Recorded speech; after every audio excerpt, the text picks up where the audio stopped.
It's been a minute, but we're going to talk about my apocalypse fragrance routine must-haves. So let's just get right into it.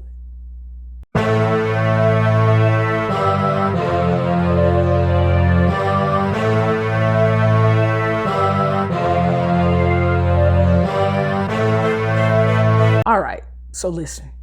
I know apocalypse is a bit dramatic to describe my top fragrances, but the bottom line is when you have multiple, we're gonna say 100 to 200 fragrances, it is really almost impossible to approach someone and say, well, tell me, just give me your top 5. Or, fine, just give me your top 10.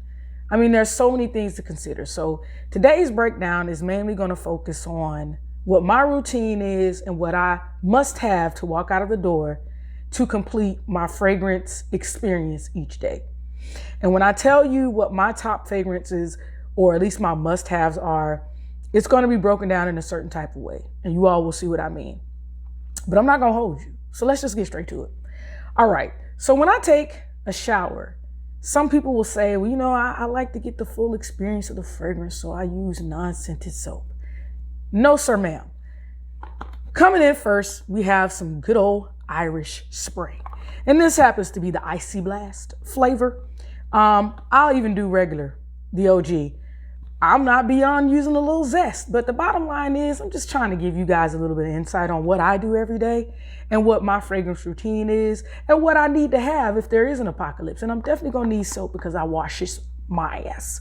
All right, so that's the first thing that I'm gonna need in this apocalypse fragrance routine. Now, after that, you know, I may or may not use some type of actual body wash. If I do use a body wash, more than likely it's a Bath & Body Works body wash. But if I should skip the body wash, I always put on a body spray. And here we have Legend and Bourbon. And I'll say I've been wearing Bourbon for a good little minute and I love Bourbon. But I fell in love with Legend. But I noticed the other day I looked, and I don't see it on the Bath & Body Works website. I'm gonna need y'all to put it back. Thank you very much. Unhand it and put it back. This is one of the best scents I've ever smelled. And if you all know, Bath & Body Works will get you, they'll have a fragrance out, it'll go away for like a year or two, and then they'll come back out with that same fragrance and call it something else. But anyway, these two are must-haves for me. After I do that, then I'm definitely gonna put on some type of lotion, depending on the day it is, right? This is my usual go-to, especially for those of you who say that, you know, you don't like to use scented things because you want the fragrance to shine through fully.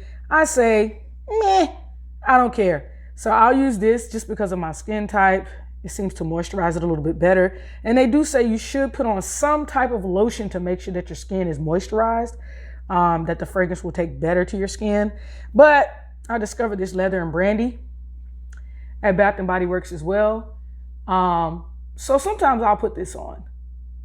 But to be honest, just like that Bourbon and Legend, I have other ones, Marble, Vintage, Clean Slate. I usually get the body spray, the body wash, and the lotion. So I may very well put on the body spray, body wash, and lotion that day. But I guess what I'm telling you is I don't have to mash lotions with body spray. I'll put either one of them on, but I do try to put some type of body cream or lotion on. So, level 1, I layer my way to my fragrance every day. I'm using a scented soap, I'm using some type of body wash, and I'm going to use some type of lotion or cream. That can be scented or unscented. Now let's get into what you guys really want to talk about. Apocalypse fragrances. And I'm going to try to separate these out into categories. So the first category is going to be my genre fragrances. Now, with genre, if you've watched any of my other videos from the past, I used to go crazy over something called Waves, which is a dupe or clone that's inspired by MFK's Gentle Fluidity Silver. Well, they messed around and came out with Waves of Musk. Now, Waves of Musk is supposed to be a combination of MFK's Gentle Fluidity Silver and Initio's Musk Therapy. Listen, y'all, I have tons of fragrances. And if you see a bottle that has this much used out of it, that's how you know it's real. Waves of Musk is basically my easy reach right now. I have a couple that I might gravitate towards, but this is the one that I reach for the absolute most. It gets some compliments, but it just makes you feel really good. It makes me feel really clean, right? So I gotta have this. And especially for a 50 ml at $45, you cannot beat this. Okay? I don't think anybody's ever smelled this on me and didn't like it. So I don't know what that says, but you know, that's kind of what it is. Right? So next we're gonna have Sacred Oud by Genre. This is a oud fragrance for people who don't know what real oud smells like. Yes. And it is inspired by Initio Oud for Greatness. I've smelled that particular dupe in other houses and seen what they've done with it. I like this one the best. This is the one that I like the best. Okay. This is sexy. It's kind of warm. Makes you feel a little grown. You know what I mean? But it to me, if I smell this on someone, it makes me think they have a little bit of depth to their collection of fragrances, that they're not just doing a Sauvage, okay? I don't have nothing against Sauvage, technically. But I want to know, you know, what something other than Creed and Sauvage is. So you got to have, I don't care whether it's the original or not, but this just makes the most sense to me. I typically wear this when it's a little bit cooler outside, but because it's not so heavy, I wear it year round, okay? Next up, we have Black Cherry. All right, so listen. I don't really care much for Tom Ford fragrances. I will be honest with you. And this is inspired by Lost Cherry by Tom Ford. But I'm just going to tell you what I get. I get grown-ass baby, powder, and cherry. It sounds weird, but it is still sexy, right? I don't know. I'm not big on baby powdery scents. And this is probably the only fragrance I have that gives the baby powder kind of experience. But if I'm going to have one like that, this is the one that I want to have that's like that. It took me a while to buy this from Genre because, again, I wasn't big on kind of that baby powder type of experience. But I will say that if I'm going to have a little bit of variety in my Apocalypse carry-on bag, I want to have something a little bit different with the Black Cherry. So it gets a spot in my Apocalypse kind of lineup. Next, we have Rouge Et Blanc, okay? And this is also by Genre. Take a look at that bottle. Listen, nobody's messing with Genre, okay? Especially not with the branding. I'll say this over and over again.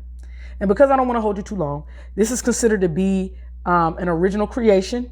And I'm not saying notes on anything other than maybe this because it's an original creation, but that's about it. The top notes are mandarin, bergamot, lemon, incense. Middle notes are apple, melon, jasmine, blackcurrant, saffron. Whew. Bottom notes are ambergris, musk, and vetiver.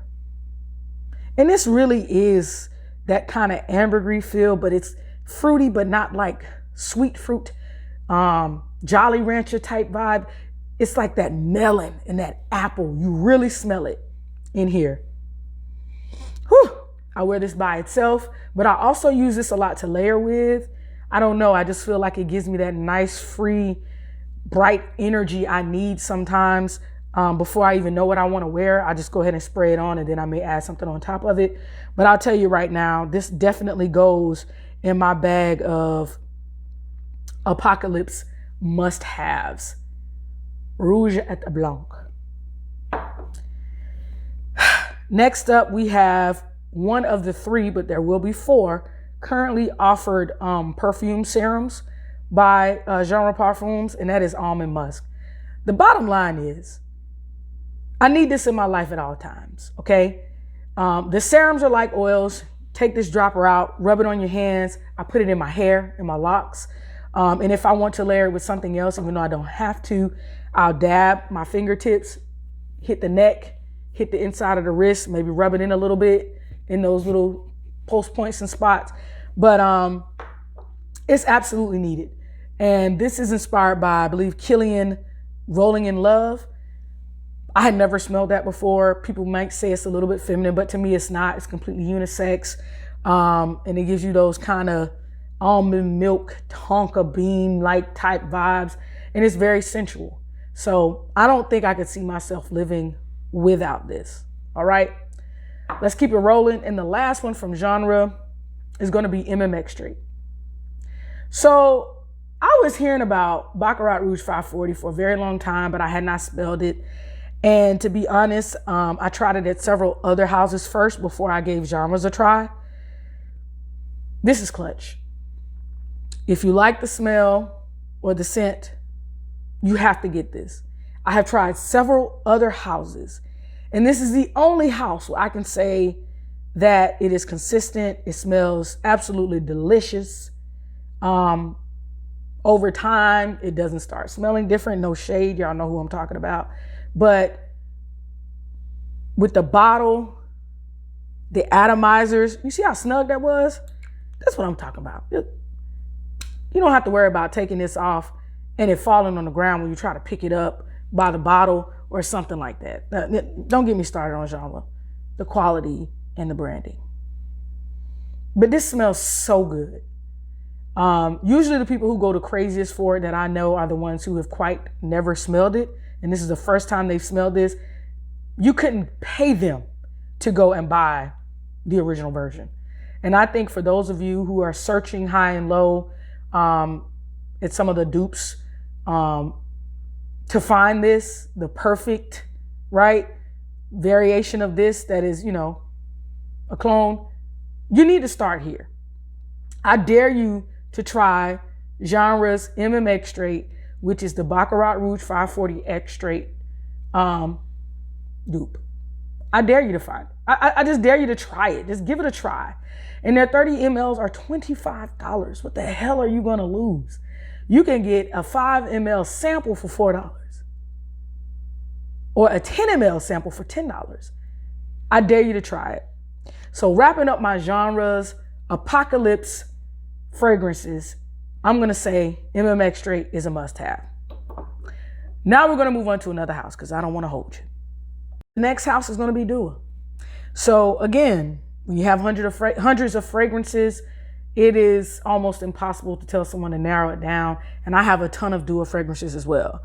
But we're going to kick off my apocalypse must-haves with my good old Silver Fox Entonko Cat Daddy Grandpappy Fougères. Okay? And I couldn't choose between the two, so I just had to include them both. And the first one is going to be River Fougère, right? And the next one is going to be Wicked. Now, I need y'all to understand what I mean by this, right? When I say Cat Daddy, Sugar Daddy, Grandpappy, I'm talking about aromatic fougères, okay? These are sexy.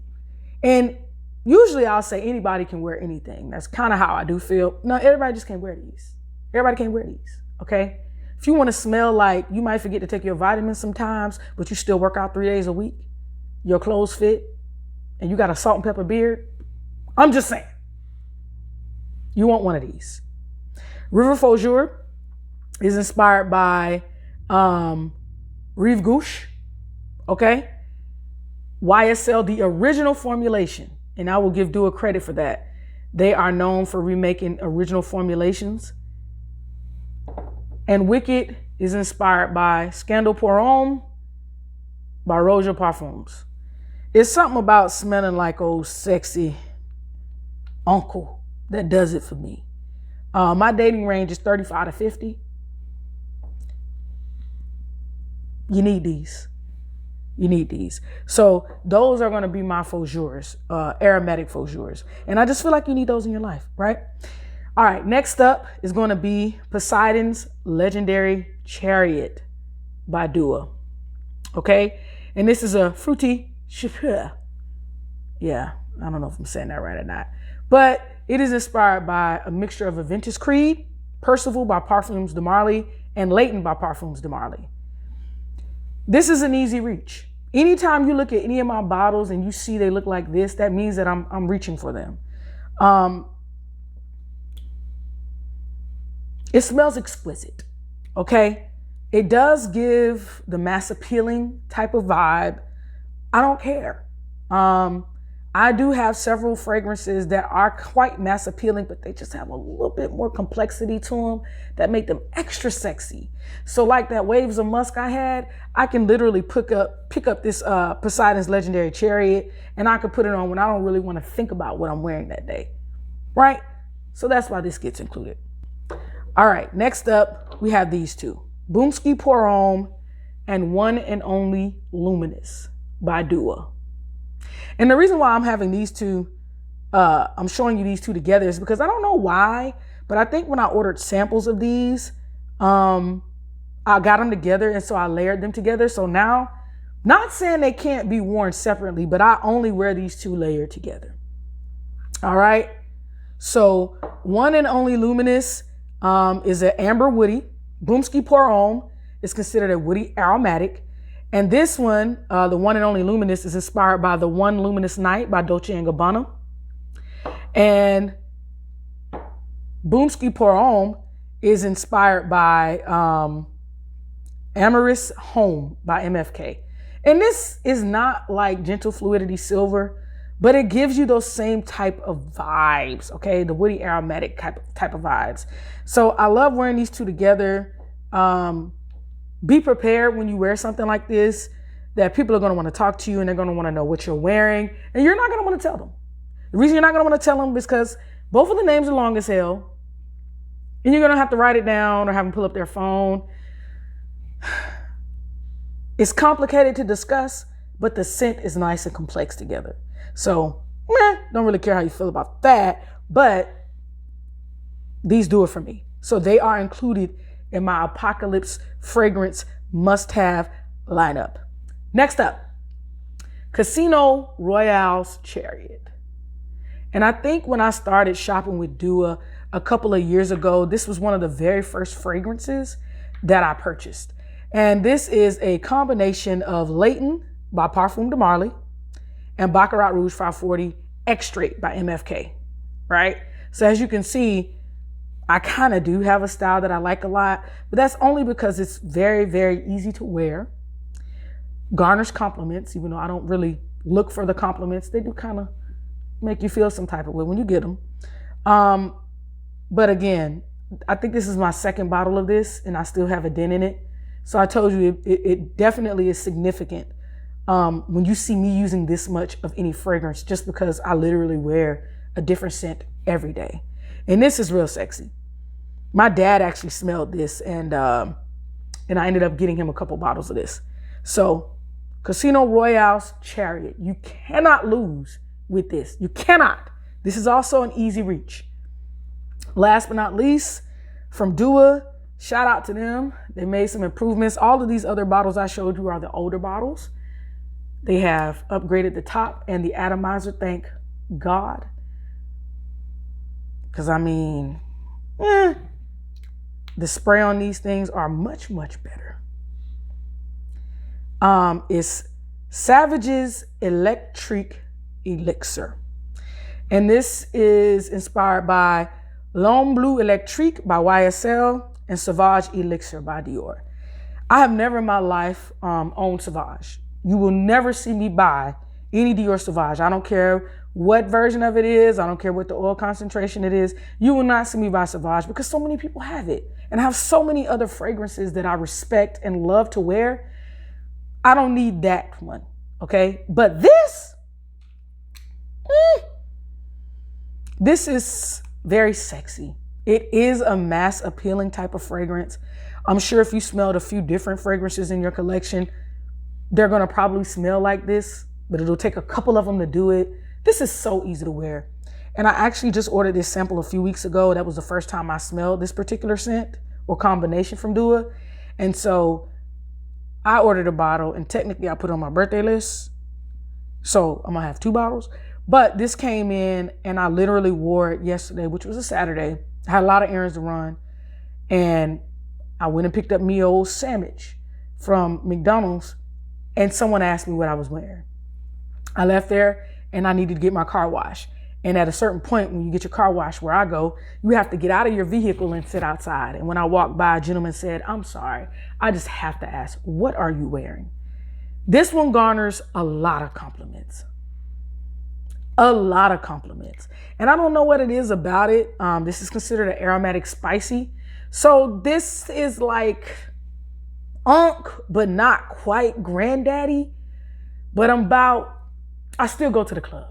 You know, whether it's the Elks, it don't matter. I still go out at night.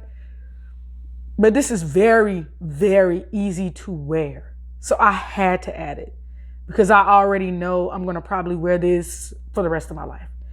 So yes, I would be absolutely happy and pretty much would require this in my apocalypse fragrance arsenal. All right, moving right along. Last but not least, we're going to hit some of these designer / niche scents, Jesus, that I must have. Okay, let's keep it rolling. First up, Hugo by Hugo Boss. I don't know what it is about this scent, and I think maybe it has something to do with my dad, because when I was younger, my dad wore this. And when I got my first two like real perfumes, one was Gucci Envy in like the tall rectangular bottle, and the Hugo for women. So instead of it being green right here, was red.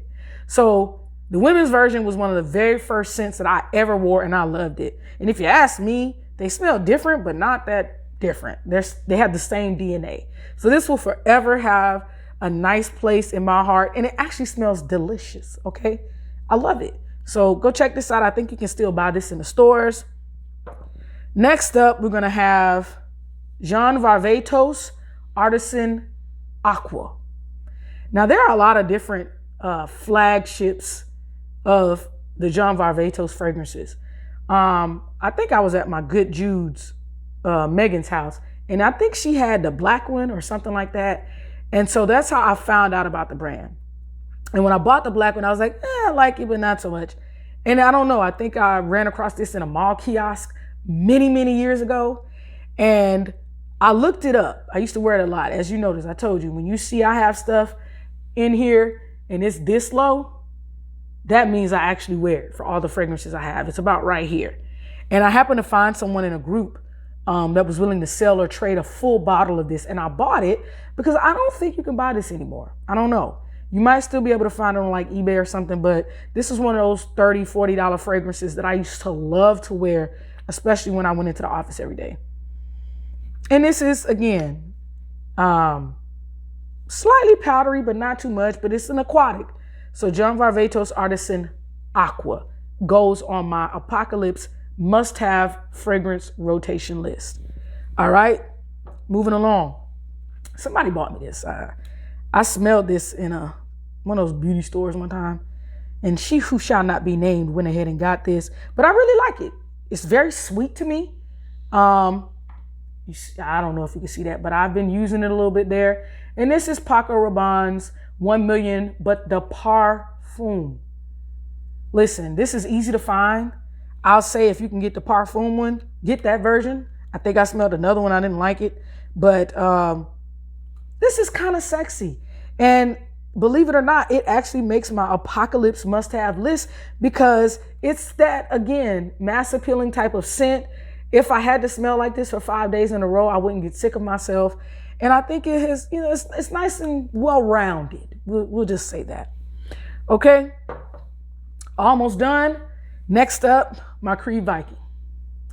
Listen, the very first Creed I ever discovered was Green Irish Tweed. And I have come a long way, damn it. Green Irish Tweed used to be my actual signature scent. Imagine somebody wearing that year round, right? The second Creed I actually fell in love with is this Viking. Not the cologne. We're talking about the Viking. And I bought this 100 ml for my birthday about 2 or 3 years ago. And that was literally right when I discovered clone houses or dupe houses. And so I was going to try it with Do It, but I didn't even bother trying it because I love this. I wear it when I feel like it, but as you can see, I still have a lot left. But this is sexy. This is I'm grown, okay? This is I buy all 4 tires at the same time, okay? This is, I renew my car registration on time. Hello. This is, I can wear with a tuxedo, jeans and a button up, a Nike sweatsuit set. You can wear this to me year round, no matter what you're wearing. And it says, I know how to buy fragrances. Okay. This is cologne. I'll put it like that. This and my good and trusty Savages Electrique Elixir, and those 2 Fougères I started with. Those are colognes, okay? These are colognés. These are, oh my goodness, what you wearing? You're grown as hell. This is I'm grown. And that way, and because of that, this will always be in the rotation for me. Always. If ever I want to feel a little razzle-dazzly, okay? If I want to put on my good bracelets, my good watch, my Movado. You know, we're not doing brightness and tag hoys and all that. But this is something that literally, I don't care how much money you have. I don't care what you do in life as a professional.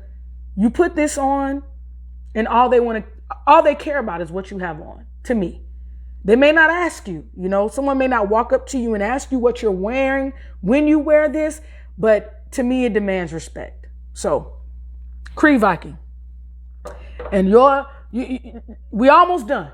We have one more left. And I surprised myself when I reached for this, but I'm going to be honest. I think it deserves it for me. And I'm dusting it off because it's real dusty, right? Usher VIP. And the reason why it gets such a high ranking from me is because every time I put it to the side and I leave it alone and I spray it, it's like my first hit, right? It's like the first time I ever smelled it. And not many fragrances. I don't care what I really like. I don't care what you've seen today. Some of them do invoke that. But for this one, it's like, it's an Usher fragrance. Like, but Usher had some really good fragrances back in the day. I remember I had the original Usher and then I had this. And then I just so happened to look this up for this video, and like you can barely find this for a reasonable price anymore. So I don't know. You know, maybe people came around to it and realized it. I don't know if they changed the formula or they just stopped making it. But Usher VIP, I'm scared to use up the rest of this. I literally sprayed this on, and this was a you don't wear this without me being with you type of scent. And I only have, I think, a few of those scents. But this was, what you wearing? I've never smelled you wear that. Don't wear it again unless I'm with you. And I do think back in the day, this thing that twists, I think they said you could take it off and make it a ring. I'm not going to wear it. But if you can find some Usher VIP, I don't know if you still can. I don't know if it's going to smell the same as this. I tried to look up the number on the bottom, and I have no idea when I bought this, but I know it was at least 10 to 15 years ago. But I can't remember, and I can't figure it out. But this is going to round out my Apocalypse must-have fragrance selections. We'll say of 2023, because I might be back on here. So thank you guys for joining me. I will list the name of the fragrances below in the caption. But these are the fragrances I have to have in my life if I knew I could never go out and buy another fragrance again as of 2023. Hope you enjoyed it. Subscribe if you want more content. Comment below if you've smelled some of these and you agree or disagree. But thank you for rolling with me.